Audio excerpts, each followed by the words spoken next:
Shalom. Sekali lagi shalom. Apa kabar saudara?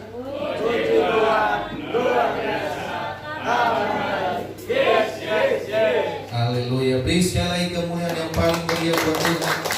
Ini baru tanggal 3 ya. Ya, tanggal 3 harusnya kita bersuka cita. Amin. Coba lihat kiri kanan, ada sukacita. Udah habis. Ya, puji Tuhan. Harusnya ya hari ini kita bersuka cita di hadapan Tuhan karena ya terlepas dari apa yang bagaimana situasi kondisi yang sedang kita alami, tapi kita harus bersuka cita di hadapan Tuhan. Karena sukacita dan damai sejahtera itu bukan ditentukan dari luar, tetapi ditentukan dari dalam hati kita. Amin. Amin. Ya, karena sukacita itu firman Tuhan berkata, ya, sukacitaku kuberikan kepadamu. Bukan Tuhan berkata bahwa sukacita itu, damai sejahtera itu saya kasih di sampingmu. Bukan. Ya, tapi damai sejahtera itu Tuhan katakan, damai sejahtera ku tinggalkan kepadamu. Artinya dia ada dalam hati kita, dia ada dalam hidup kita. Nah, bagaimana kita, saudara yang terkasih, tetap bersuka cita, ya? Bagaimana supaya kita tetap memiliki damai sejahtera? Maka Bapak Ibu Saudara, kita harus senantiasa pelihara apa yang Tuhan berikan dalam setiap kehidupan kita. Apa yang Tuhan tinggalkan bagi kita, kita pelihara dengan baik. Itulah sebabnya, saudara yang terkasih, ada orang yang punya masalah tetapi tetap bisa tersenyum. Ada orang yang sedikit masalah sudah susah senyumnya. Ya, Bapak Ibu Saudaraku yang terkasih dalam nama Tuhan, satu hari ya saya lihat ada satu orang yang saya lewat di jalan. Setiap saya lewat di jalan itu, saya lihat ada seseorang yang susah, mukanya susah, ya, mukanya susah untuk tersenyum. Ya, waktu saya mendekati, ya, ternyata saudara saya salah, ya, udah nggak bisa dirubah. Dia tertawa pun tetap, ya, mukanya seperti itu. Ya, nah waktu kami jalan bersama dengan istri, ada orang juga tukang parkir, ya, selalu tersenyum. Saya pikir dia ketawa sama saya kleson nih. Lewat lagi dia begitu lagi, kata istri saya, emang mukanya begitu. Ya, jadi Bapak Ibu Saudara, ya, saya mau sampaikan bahwa apa? Ini adalah orang yang paling berbahagia, tapi kita juga adalah orang yang paling berbahagia. Kenapa? Karena Tuhan memberikan kita hak untuk bersukacita. Saudara, sukacita itu adalah hak saudara. Ya, memiliki damai sejahtera itu adalah hak saudara. Kita semua berhak punya damai sejahtera, berhak bersuka cita. Jadi kalau ada kita bersuka cita lalu orang bilang kita sombong sekali, enggak. Ini kita hak saya, mempergunakan hak saya. Kita mau bersuka cita. Karena apa? Karena Kristus ada dalam hidup kita. Oleh sebab itu Bapak Ibu Saudaraku yang terkasih dalam nama Tuhan, ya, kita hari ini kita sama-sama belajar tentang kebenaran firman Tuhan, bahwa salah satu atribut atau salah satu, ya, contoh kedewasaan rohani atau salah satu tanda kedewasaan rohani, Bapak Ibu Saudara yang terkasih, adalah selalu bersuka cita. Ya, orang yang dewasa rohani. Jadi Bapak Ibu Saudara yang terkasih, sampai saat ini ya kita masih berbicara tentang kedewasaan. Ya, hidup dalam kedewasaan rohani. Nah, Bapak Ibu Saudara, ya, kalau di dalam firman Tuhan, setiap kata yang diulang-ulang itu adalah satu kata yang sangat penting. Ya, di dalam firman Tuhan, Ya, dikatakan kalau itu berulang berarti adalah satu hal yang sangat penting. Ya, demikian juga dengan tema kita di bulan ini. Kita sudah berbicara sepanjang bulan Juli, Bapak Ibu Saudara, tentang kedewasaan. Namun di bulan Agustus ini juga kita berbicara tentang kedewasaan. Berarti Bapak Ibu Saudara, ada satu hal yang sangat penting yang harus kita rubah di dalam hidup ini. Ya, di dalam pemikiran kita ada satu hal yang harus dirubah di dalam kehidupan kita. Ya, kenapa? Karena betapa pentingnya kedewasaan itu, sehingga Tuhan terus berbicara tentang kedewasaan. Ya, nah Bapak Ibu Saudara yang terkasih dalam nama Tuhan, pada saat ini kita sama-sama dulu baca di dalam kebenaran firman Tuhan. Mari kita buka ya di dalam kebenaran firman Tuhan.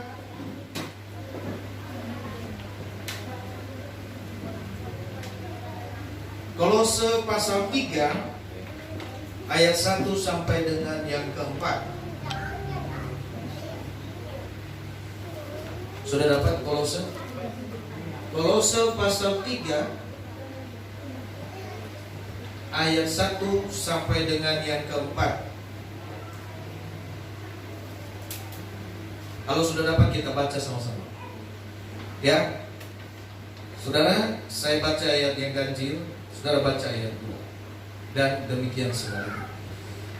Karena itu, kalau kamu dibangkitkan bersama dengan Kristus, carilah perkara yang di atas, di mana Kristus ada, duduk di sebelah kanan Allah. Bukan yang di bumi. Sebab kamu telah mati dan hidupmu tersembunyi bersama Kristus di dalam Allah. Apabila Kristus yang adalah hidup kita menyatakan diri gelap, kamu pun akan menyatakan diri bersama dengan Dia dalam kemuliaan. Amin. Amin. Amin. Saudara yang terkasih, ayat 2 penekanannya di sana dikatakan, sama-sama kita baca 1, 2, 3. Pikirkanlah perkara yang di atas, bukan yang di bumi.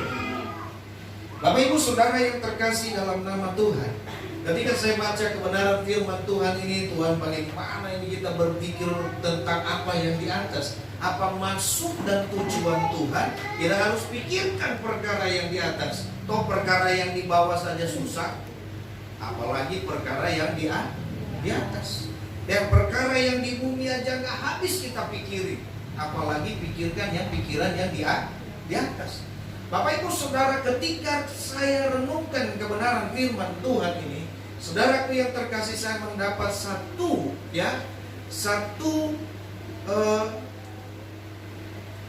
pemikiran atau satu pemahaman. Ya, kenapa katakan firman Tuhan berkata pikirkan perkara yang di atas, bukan yang di bawah? Ya, secara logika kita pikirkan yang di bumi saja kita tidak habis pikir, ya, apalagi pikirkan yang di atas. Tetapi saudaraku yang terkasih, kenapa Tuhan sampaikan ini bagi setiap kita? Saya mendapat satu pemahaman bahwa ternyata ya, pikiran yang di atas, pikirkan apa yang kita pikirkan yang di atas itu adalah sesuatu yang sebenarnya tidak terlalu sulit bagi setiap kita. Justru ketika kita berpikir untuk dunia ini, itu susah bagi setiap kita.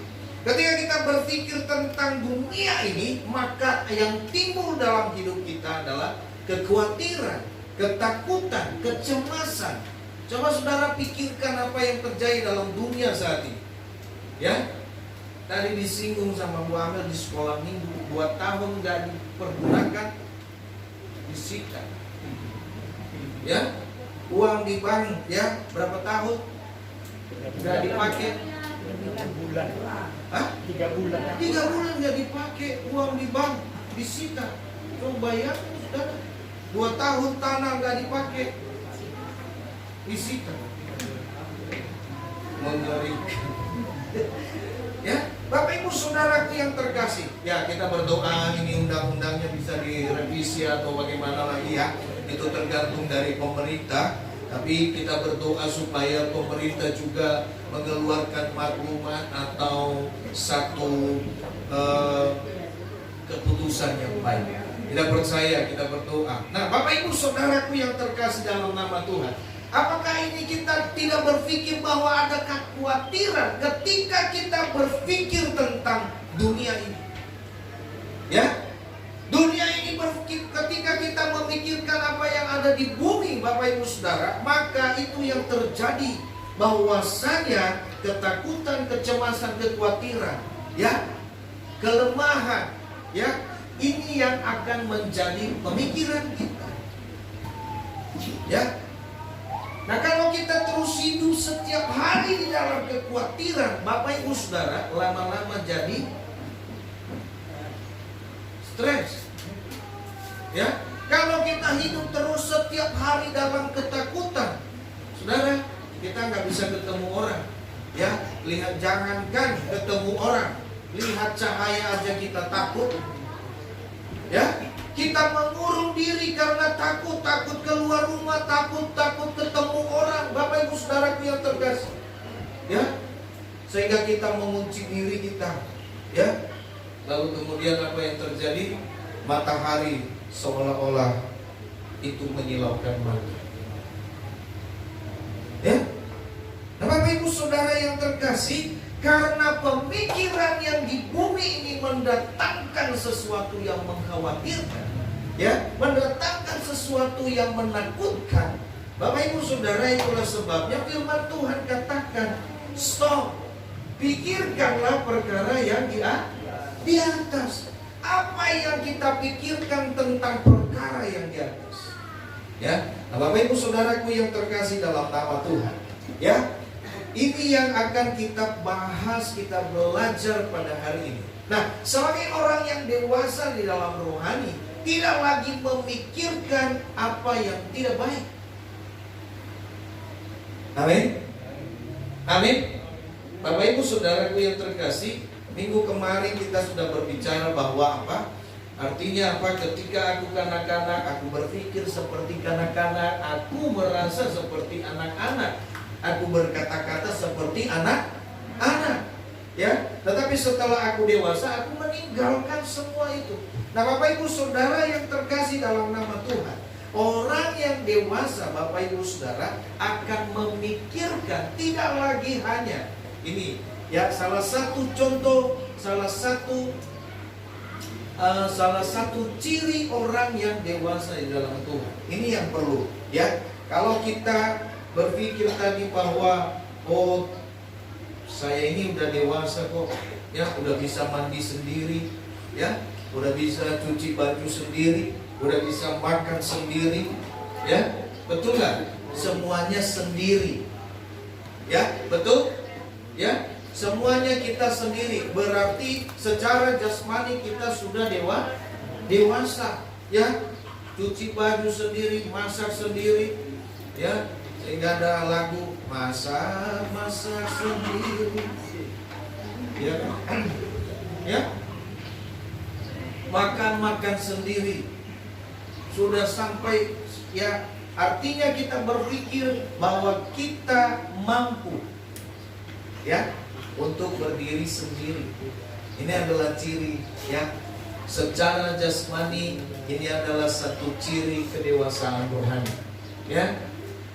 Gak mungkin ada, ya, sampai tua masih dimandiin sama neneknya, sama mamanya. Gak mungkin, kan, seperti itu, ya. Kecuali sakit, dimandiin gak apa-apa, ya.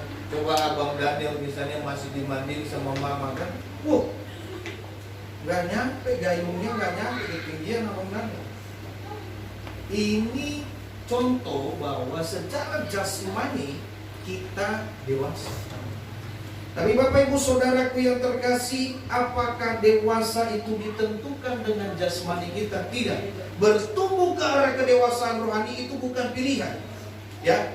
Kalau kita berhasil memilih, kalau kita ada pilihan, kita nggak mau bertumbuh, ya.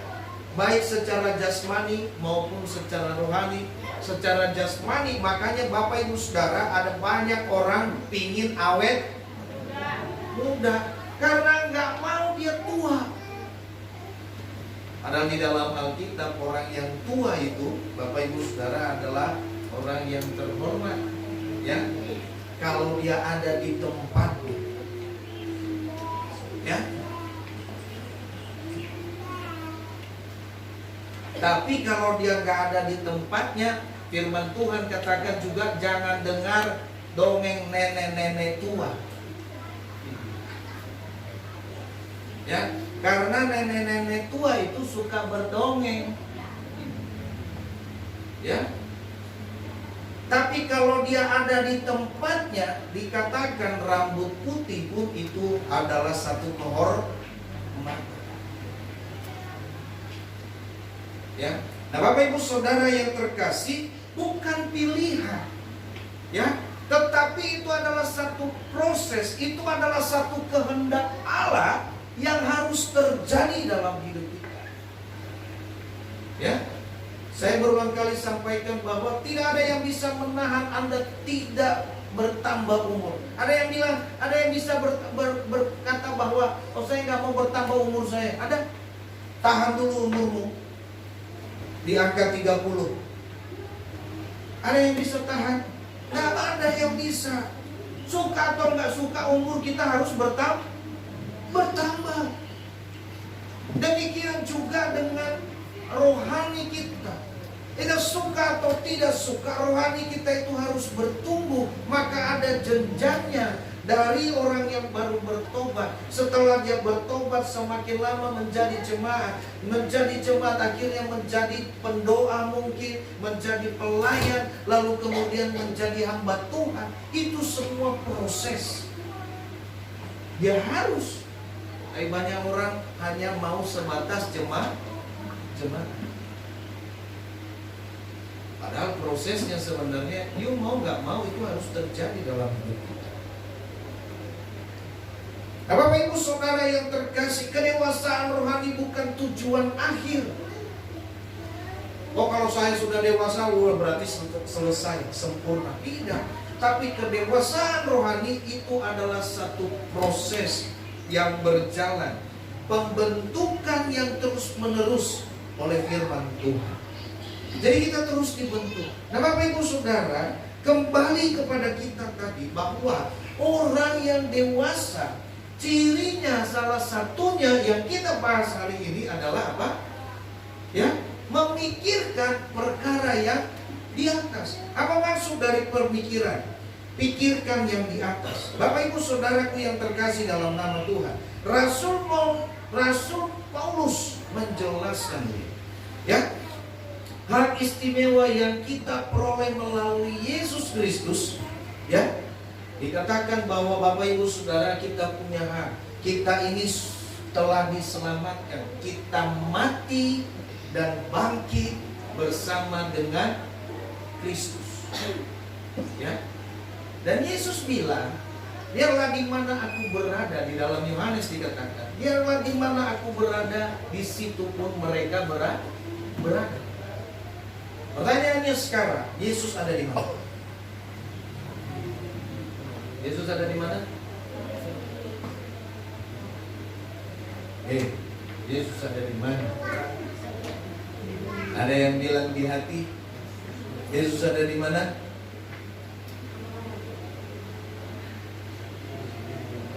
Ayo. Semua sudah terima Yesus? Semua sudah terima Yesus? Yesus ada di mana? Di hati kita, di gereja. Wah, ada di hati kita, ada di gereja, ya, ada di rumah. Yesus ada di mana-mana, ya. Dan Yesus juga ada di sorga. Yesus sekarang ada di mana? Di sorga. Oke, karena dia naik ke sorga. Nah, kita mati dan kita bangkit bersama Tuhan. Kalau dia ada di sorga, berarti tempat kita juga harusnya di sorga. Karena semua pengikut daripada Yesus, Yesus katakan, akulah jalan, kebenaran dan hidup. Ya, Barang siapa yang percaya, dia tidak akan binasa, melainkan beroleh hidup yang kekal. Nah, Bapak Ibu Saudara yang terkasih, kalau saat ini Rasul Paulus sampaikan bahwa Kristus itu ada di surga, maka kewajiban kita sebagai orang percaya adalah memikirkan tempat seharusnya di mana kita berada. Saudara, kenapa dia berkata berpikirkan yang di atas? Saudara lihat, di bumi ini kita hanya dikatakan bahwa kita hanya sementara. Tetapi tempat keabadian kita ada di mana? Di surga. Nah, di surga inilah yang perlu kita pikirkan. Kenapa? Karena dunia sementara. It's okay. Dunia sementara, kita perlu makan, kita perlu uang, kita perlu pekerjaan. Nah, Bapak Ibu Saudaraku yang terkasih dalam nama Tuhan, tapi prioritas utama kita bukan itu. Prioritas utama yang Tuhan inginkan bagi setiap kita adalah bagaimana kita berproses menjadi dewasa. Dan ketika kita dewasa, Bapak Ibu Saudara, kita satu punya pemikiran yang baik. Jadi orang yang dewasa, Bapak Ibu Saudaraku yang terkasih, bukan dewasa secara jasmani tadi. Kalau dewasa secara jasmani, ia hanya berpikir bahwa saya sudah bisa makan sendiri, mandi sendiri, cari uang sendiri, habisin uang sendiri, semuanya sendiri. Yang penting saya senang. Tetapi Bapak Ibu Saudara, kedewasaan rohani itu terjadi ketika Bapak Ibu Saudaraku yang terkasih dalam nama Tuhan, ketika kita berpikir tentang apa yang di atas. Apa yang di atas yang harus kita pikirkan? Ya, pemikiran yang harus kita pikirkan adalah memikirkan apa yang menjadi kehendak Tuhan. Memikirkan apa yang menjadi kehendak Tuhan, memikirkan apa yang terbaik yang dapat kita persembahkan kepada Tuhan, memikirkan bagaimana cara-cara kehidupan di sorga. Ya, tidak ada lagi yang di sorga itu mencuri, tidak ada lagi tindakan asusila, tidak ada lagi hawa nafsu di sorga itu. Ya, jadi jangan dipikirkan lagi bagaimana nanti saya beristri di sorga, tidak. Ya, bagaimana saya bertemu dengan orang tua, bagaimana saya di sorga, bagaimana tidak. Bapak Ibu Saudara, yang kita pikirkan bagaimana supaya saya bisa menyenangkan hati Tuhan, itu di sorga. Ya, maka dikatakan pikirkanlah perkara yang di atas. Karena yang kita pikirkan, kalau kita pikirkan perkara di atas, kita akan berpikir bagaimana menyenangkan hati Tuhan. Saudara pernah berpikir dalam hidup saudara bagaimana menyenangkan hati Tuhan? Pernah kita berpikir demikian?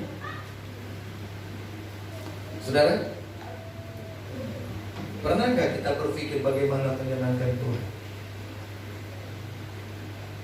Bagaimana cara saudara menyenangkan Tuhan? Menyalakan api? Api kompor, api apa? Ini bahaya. Ya, jangan ditiru. Ya. Bagaimana menyenangkan hati Tuhan? Pernah nggak kita berpikir bagaimana cara saya menyenangkan hati Tuhan? Apakah karena saya datang ibadah kepada Tuhan lalu kemudian Tuhan senang? Apakah ketika saya suka berdoa lalu kemudian Tuhan senang? Ya? Apakah ketika setiap hari saya memuji Tuhan lalu kemudian Tuhan senang? Bapak Ibu Saudaraku yang terkasih, ya? Bagaimana cara kita menyenangkan Tuhan? Ya, Bapak Ibu Saudara, memikirkan perkara yang di atas adalah berpikir bagaimana cara menyenangkan Tuhan. Dan bagaimana cara kita menyenangkan Tuhan adalah seluruh aspek hidup kita, tindakan kita, pikiran kita tertuju kepada satu arah, yaitu kepada Yesus. Maka ketika engkau beribadah, beribadahlah kepada Tuhan, bukan menyenangkan manusia, tetapi menyenangkan Tuhan. Ya, ada banyak orang, itu yang saya katakan, ada banyak orang datang beribadah kepada Tuhan karena urusan diri sendiri. Maka terkadang banyak orang salah kaprah di sini. Saya mau datang ibadah, moga-moga nanti saya sembuh. Bapak Ibu Saudara, ini cari kepentingan Tuhan atau kepentingan diri sendiri? Diri sendiri.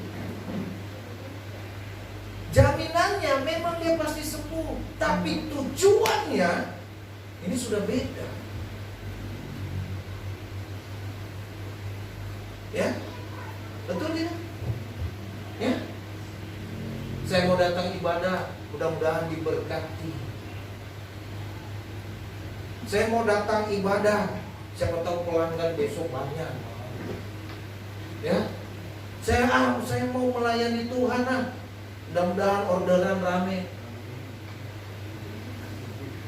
Ya, ini semua saya mau sampaikan, ini semua kita lakukan untuk apa? Untuk kesenangan diri kita. Ya, hanya untuk kesenangan diri kita datang beribadah sama Tuhan. Karena kita punya tujuan yang berbeda, hanya menyenangkan diri sendiri. Tapi kalau kita berpikir seperti ini, sembuh gak sembuh saya tetap ibadah. Diberkati gak diberkati, banyak orderan gak banyak orderan, saya tetap layani Tuhan. Ini baru Yesus. Ya, dijawab gak dijawab, saya tetap datang berdoa sama Tuhan. Itu baru Yesus. Tapi kalau kita punya pergumulan lalu kemudian datang kepada Tuhan, seringkali kita akan kecewa. Karena apa? Tuhan bilang, you datang kalau ada masalah. Bila gak ada masalah, see you goodbye. Ya, betul tidak? Ya. Jadi Tuhan sudah tahu, kamu datang ke saya kan karena kamu punya masalah. Coba nggak datang, coba nggak ada masalah. Nggak datang. Artinya kita datang, semua yang kita lakukan hanyalah untuk kepentingan diri kita sendiri. Maka dikatakan pikirkan perkara yang di atas, apa yang menyenangkan hati Tuhan, bukan apa yang menyenangkan kita. Ya, karena kita memuji Tuhan, ya, memuji Tuhan kita hanya apa? Menyenangkan diri kita sendiri. Ya, bukan karena memang kita mau menyenangkan dia. Ya, Bapak Ibu Saudaraku yang terkasih dalam nama Tuhan, ya, ketika ada seorang penyembah menyanyikan satu lagu, nangis bisa, ya, lagu dunia juga bisa buat kita nangis. Kenapa? Yang dipikirkan adalah bagaimana menghibur. Tapi saya mau sampaikan bahwa penghiburan sejati itu hanya datang daripada Tuhan. Ketika kita senangkan Tuhan, Bapak Ibu Saudara yang terkasih, itulah sebabnya dikatakan begini tadi, ya. Karena itu, kalau kamu dibangkitkan bersama dengan Kristus, carilah perkara yang di atas, di mana Kristus ada, duduk di sebelah kanan Allah. Ya. Dan kemudian pikirkanlah perkara yang di atas. Jadi ciri orang yang dewasa itu berpikir untuk menyenangkan Tuhan. Amin. Bukan menyenangkan diri sendiri. Ibaratnya begini, ya. Kalau di dalam sebuah rumah tangga, Bapak Ibu Saudara, suami tidak hanya pikirkan diri sendiri. Dia harus pikirkan bagaimana membahagiakan istri istri tetangga. Ya. Kalau di dalam satu rumah tangga dia akan berpikir bagaimana menyenangkan istrinya. Demikian juga istrinya, dia akan berpikir bagaimana menyenangkan suaminya. Lalu kemudian seorang ayah, seorang ibu, dia juga akan berpikir bagaimana menyenangkan anaknya. Dia akan memikirkan, dia tidak lagi memikirkan kebutuhannya, tapi dia berpikir bagaimana supaya keluarganya semua makan. Terkadang orang tua sering sekali berbohong, betul? Ya, demi anaknya makan. Ya, dia belum makan, dia suruh anaknya makan. Udah makan mah, udah. Pokoknya kalian makan saja. Nah, Bapak Ibu saudaraku yang terkasih dalam nama Tuhan, ada juga terkadang anaknya nggak habis makan, dimakan sama mamanya. Beda lagi itu ya. Beda ya. Nah, Bapak Ibu saudara yang terkasih dalam nama Tuhan, coba, inilah ciri orang yang dewasa. Dia tidak lagi berpikir tentang dirinya sendiri, tapi dia berpikir tentang orang lain juga. Ya? Jadi makanya ketika kita menjadi anak-anak Tuhan yang dewasa di dalam Tuhan, kita tidak hanya berpikir untuk kesenangan kita, ya, tapi kita berpikir untuk kesenangan orang lain, ya. Maka Bapak Ibu Saudara, saya sarankan begitu. Ketika kita ada di dalam satu kumpulan gereja ini, Bapak Ibu Saudara, mari kita saling bersalaman. Ya. Dari yang pojok sana ke pojok sini harus bisa salaman. Kan seperti itu. Salaman.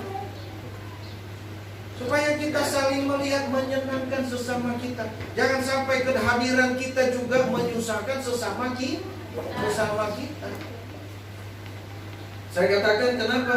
Kenapa sesama kita lagi senang-senang, dia lihat kita, akhirnya dia gak senang.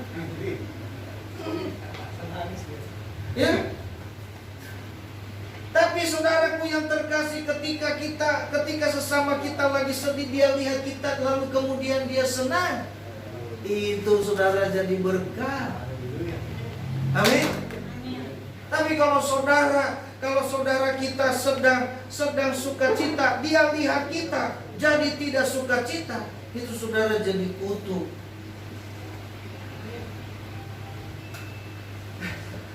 Nah, Bapak Ibu saudaraku yang terkasih, ini yang Tuhan mau. Apa yang menyenangkan, kita berpikir apa yang menyenangkan Tuhan. Ya, saudara berpikir apa sih yang menyenangkan Tuhan? Dan Tuhan bilang tadi, segala sesuatu yang kamu perbuat dan lakukanlah semuanya itu seolah-olah untuk Tuhan, bukan untuk manusia. Terkadang kita hanya melakukan untuk manusia, ya, takut dilihat manusia, enggak enak dilihat manusia, ya. Jadi semua serba terpaksa. Harusnya Bapak Ibu Saudara orang percaya, baik itu datang ke gereja, baik itu melayani Tuhan, baik itu berdoa, semua tidak dengan terpaksa, tapi karena dia tahu itu adalah satu keharusan yang dia lakukan. Kenapa? Karena Kristus sudah mati buat saya.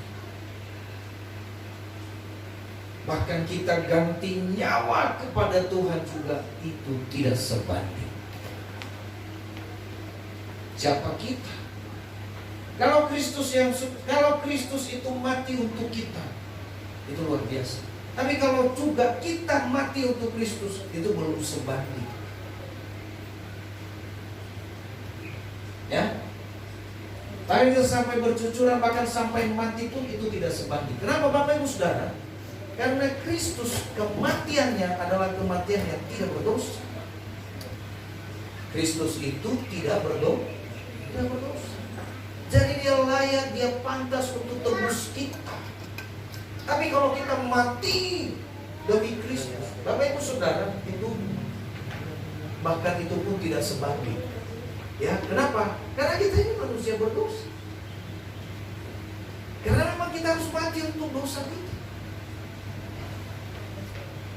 Paham maksud saya kan?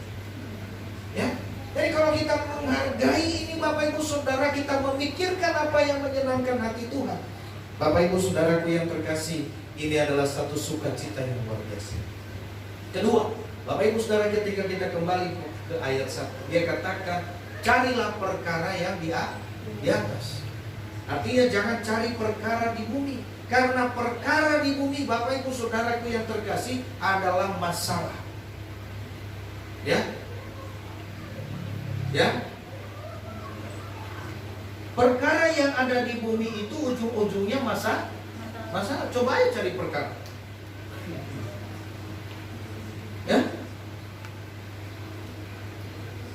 saudara mau cari perkara, ujung-ujungnya masalah. Maka firman Tuhan katakan, jangan cari perkara yang di atas. Jangan cari perkara yang di bawah, tapi perkara yang di atas. Karena perkara yang di atas adalah damai sejahtera. Ya, bukan carinya lihat ke atas, pandang di atas. Ya, supaya kita jangan salah pengertian di dalam hal ini. Jadi Bapak Ibu Saudara yang terkasih, ciri orang yang dewasa di dalam Tuhan. Ya, hari ini kita belajar. Ya, pertama, bahwasanya pikirkan apa yang menyenangkan Tuhan. Jangan pikirkan yang menyenangkan manusia, tapi apa yang menyenangkan Tuhan. Apa yang menyenangkan Tuhan? Ya, ketika kau mengasihi, itu menyenangkan Tuhan. Ketika kau mengampuni, itu menyenangkan Tuhan. Ketika kau melayani, itu menyenangkan Tuhan. Dengan motivasi bahwa kamu mau jadi berkat. Pelayan-pelayan itu harusnya bisa jadi berkat. Bukan untuk diri sendiri, tapi untuk memberkati orang banyak. Bapak Ibu Saudara, ya, tim, baik tim musik maupun tim pemuji, Bapak Ibu Saudara, dengan tim, dengan pembawa firman Tuhan, kolektor, apakah mereka setara? Setara. Ya, tidak ada yang lebih hebat. Ya, tidak, pengkhotbah itu tidak lebih hebat. Ya, karena sama-sama menghadirkan hadirat Tuhan. Ya, pemusik itu mengundang hadirat Tuhan. Ya, tanggung jawabnya bagaimana dia mengundang hadirat Tuhan. Tim pemuji demikian. Kita punya sama-sama tanggung jawab. Tidak ada yang lebih hebat di antara kita, tapi tidak ada yang lebih rendah juga, sehingga kita menyepelekan. Ya, karena setiap pelayanan yang Tuhan percayakan itu adalah hak istimewa yang sebenarnya Tuhan beri buat kita. Karena suatu waktu engkau mungkin tidak bisa melayani. Ya, jadi itulah sebabnya firman Tuhan katakan, pergunakanlah waktu yang ada. Pergunakan setiap kesempatanmu. Ketika engkau punya kesempatan berdoa, berdoa. Ketika engkau punya kesempatan untuk melayani, layani. Karena suatu waktu kesempatan itu tidak akan pernah ada lagi.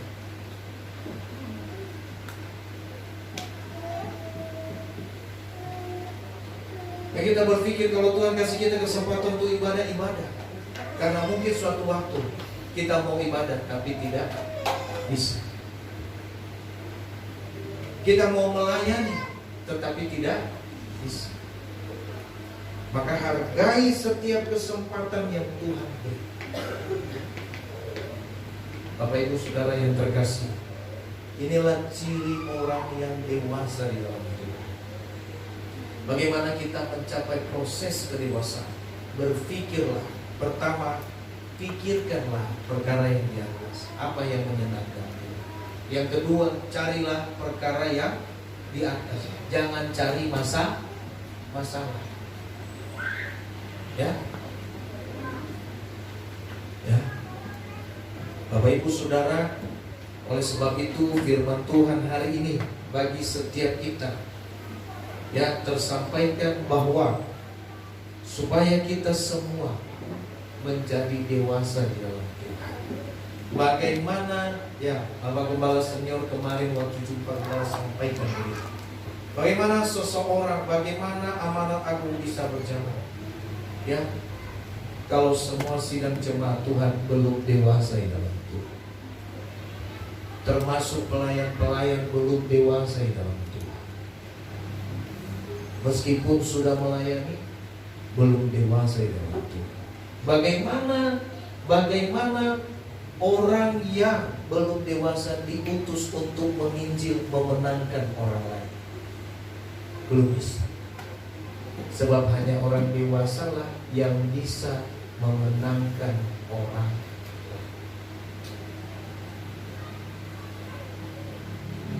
Ya, Bapak Ibu Saudaraku yang terkasih dalam nama Tuhan. Ya, oleh sebab itu dewasa. Mari kita berproses di dalam dewasa.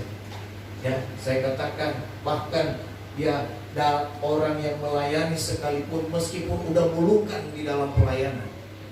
Ya, Bapak Ibu Saudara, belum jaminan dia dewasa. Makanya kalau ada pendeta suka ngambek, ya pelayan suka ngambek, hamba Tuhan suka ngambek, pelayan-pelayan suka ngambek, di situ kelihatan sudah dewasa atau suka tersinggung, ya, suka tersinggung, ya. Suka buat orang tersinggung tapi nggak mau disinggung. Ya, pingin dihargai tapi nggak pernah menghargai. Ya, Bapak Ibu Saudara yang terkasih dalam nama Tuhan kita Yesus Kristus. Ya, kita semua, ya, kerinduan kami juga rindu bagaimana supaya kita semua ada di dalam proses. Kita semua menjadi orang-orang yang dewasa di dalam Tuhan. Amin. Amin. Saudara mau dewasa? Amin. Bapak Ibu Saudara, ya, di kelanjutannya nanti bahwa orang yang dewasa itu, Bapak Ibu Saudara, ciri yang ketiganya nanti adalah siap berkorban. Korban apa? Korban perasaan, korban waktu, korban tenaga. Itu orang yang dewasa. Ya. Tapi ada seberapa banyak kita yang mau berkorban untuk Tuhan. Mengorbankan waktu kita untuk Tuhan. Itu orang yang dewasa. Kalau mungkin 1, 2, 3 kita bisa lewati, tapi ada tahap-tahap juga yang harus kita lakukan. 9, ada buah roh itu ada 9. Kalau salah satunya kita nggak mampu, gagal.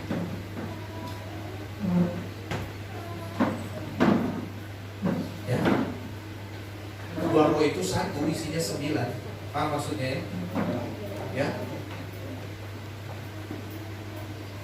buah roh itu 1. Ya, jangan bilang nanti ada 9 buah roh. Ya, Bapak Ibu Saudara, kalau nanti saudara tidak mengerti, boleh tanyakan di depan. Puji Tuhan, ini firman Tuhan bagi setiap kita. Mari kita menjadi orang yang dewasa di dalam Tuhan. Tuhan Yesus memberkati. Mari kita tundukkan kepala.